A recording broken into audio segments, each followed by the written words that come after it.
除咗上集 Terry 講嘅電視畫質之外，揀電視仲有好多注意嘅地方。等我同大家分享下幾個重要嘅考慮因素啦。而家電視嘅功能越嚟越多，越嚟越方便。以前可能仲要接駁機頂盒啊，或者其他器材先睇到額外嘅內容。而家只要喺電視機度安裝翻相應嘅 Apps 就得啦。所以揀電視嘅時候咧，都要睇下個系統同功能係咪啱自己用嘅。而家想方便咁睇各種電影啊、劇集啊、Netflix、迪士尼 Plus、Apple TV、ViuTV 等等嘅串流 Apps， 當然就唔少得啦。電視可以安裝呢啲 Apps 就十分重要啦。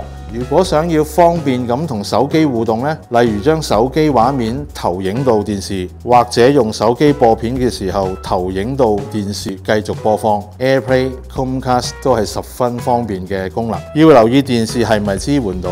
此外，電視嘅功能越嚟越多，唔同電視系統支援嘅擴充功能，可以安裝嘅 Apps 都有所不同。一啲品牌嘅電視系統，例如 Samsung 嘅 Tizen、LG 嘅 WebOS、Sony、Panasonic 嘅 Google TV 都有大量唔同電視 Apps 嘅選擇，分類都好豐富，更容易揾到你想要嘅擴充功能。電視內置呢啲智能系統就更加方便，因為市場上的確仍有一啲電視係需要額外嘅機頂盒啊、手指等等嘅器材先至具備呢啲功能，使用上就唔夠方便啦。而 menu 界面使用係咪流暢呢？都好大程度影響咗用家嘅使用體驗嘅。通常中高階機款因為處理器性能更強啦，操作嘅流暢度都更好。而 Samsung、LG、Sony 同埋 Panasonic 呢啲大牌子喺電視系統上投放嘅資源比較多，使用體驗通常都比較好。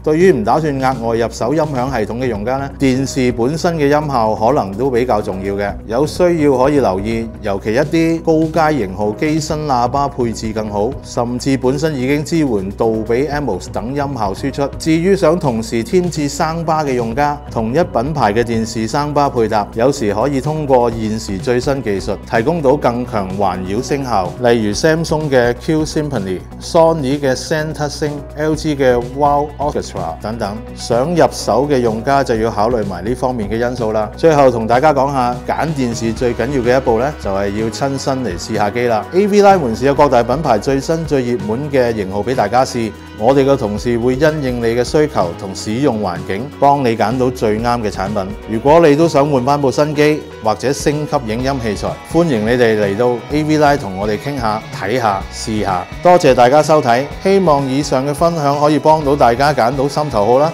如果仲有咩選購嘅問題，歡迎喺下面留言俾我哋啊！記得訂閱我哋嘅頻道，緊貼更多影音資訊。